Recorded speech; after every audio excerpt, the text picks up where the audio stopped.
Hey YouTube, Untamed here. So here I have a whole lineup of maybe 12 Toyota Tundras, brand new Tundras that have been sitting here for a while. And I want to make it clear, this video, although I'm showing a whole lineup of unsold Toyotas and Toyota Tundras, I would argue that this is the case across the board right now for all vehicle manufacturers. For Chevy, GM, Ford, Nissan, they're just not selling.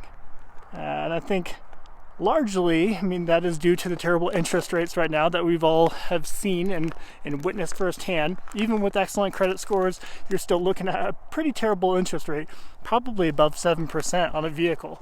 When you tie that to the fact that these trucks here are wildly overpriced nowadays, and again, I'm not just picking on Toyota Tundras here, but trucks in general just have gotten out of reach. They cost so much money. This particular, my ZR2 here, this truck here, I would argue 5 years ago was probably a $50,000 to $60,000 truck. Maybe $60,000, right?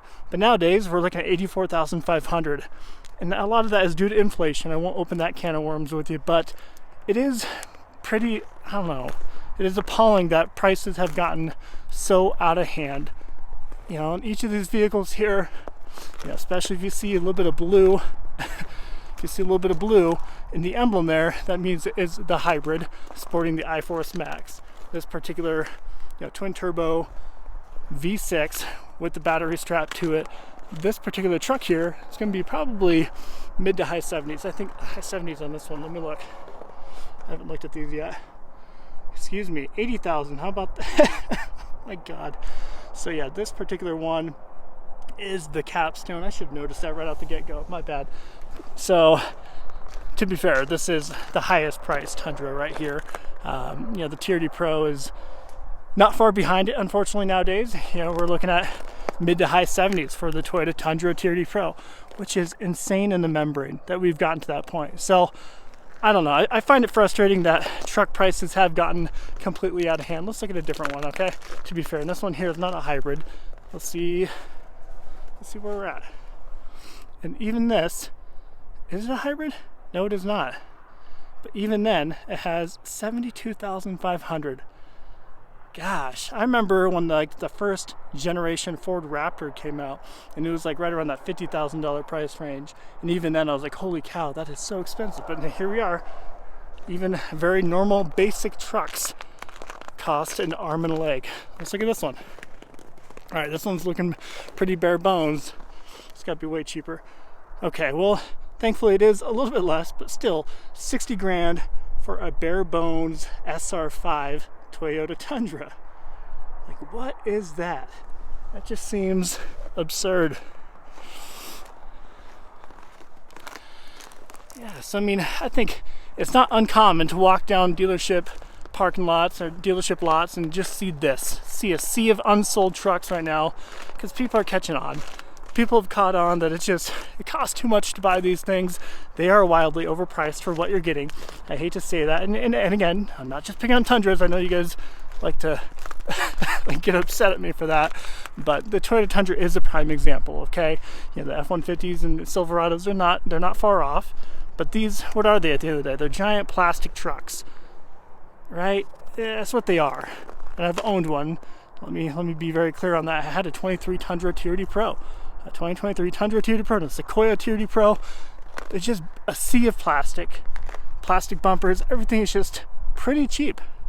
So it's kind of crazy that prices have gone up so much over the last few years. A couple Tacomas to boot. Here, let's look at this. Let's look at this one here. It was a TRD Off Road, I think. Yep. This is a Tacoma. All right, so 45 grand. Remember, that used to be full-size pickup truck price, but 45 grand. And even this, I'm afraid, is gonna skyrocket here in about 2 seconds when that new generation Tacoma comes out. I think we're gonna see a huge uptick in the price tag in those, because they're gonna be sporting the turbocharged 4-cylinder or the iForce Max, the smaller one, the turbocharged hybrid 4-cylinder. So there you have it, guys. I just really wanted to showcase the huge lineup of trucks out here. Inventory at large is pretty high right now. You know, and much of that, like I said, is due to the terrible interest rates. But the more I look at these trucks, the more I look at the price tags, like, it's just not adding up, right? So these trucks here, I mean, that Capstone down there on a good day would be $60,000, I think, in my mind. So the fact that they want over 80 grand for it kind of blows my mind a little bit. Here's a Platinum. Let's look at this. I-Force Max. So there's an indicator there. 73 grand. So this is Tundra TRD Pro money as well. So this is kind of neck and neck with it. Yeah, I don't know. I'm not buying it. I'm not buying it. Alright guys, let me know what your thoughts are. Let me know if you think truck prices have gotten out of hand, and really kind of let me know what you think would be the best deal to buy right now. You know, I think there's just maybe a couple lingering examples out there of trucks that are kind of worth it, and you know, the Tundra is not it for sure. But I would maybe argue that the Nissan Titan, the remaining 5.6 liter V8 Titan, that is still kind of a good deal for what you get for your money, I would argue. And I'm not a Nissan fan at all, but for what you get truck-wise, for the price point, I mean, you can probably get a fully loaded one right around $50,000 after discount. So that, I think, is where a full-size pickup truck like these should be. Let me know if you agree. Appreciate you watching as always. Till next time.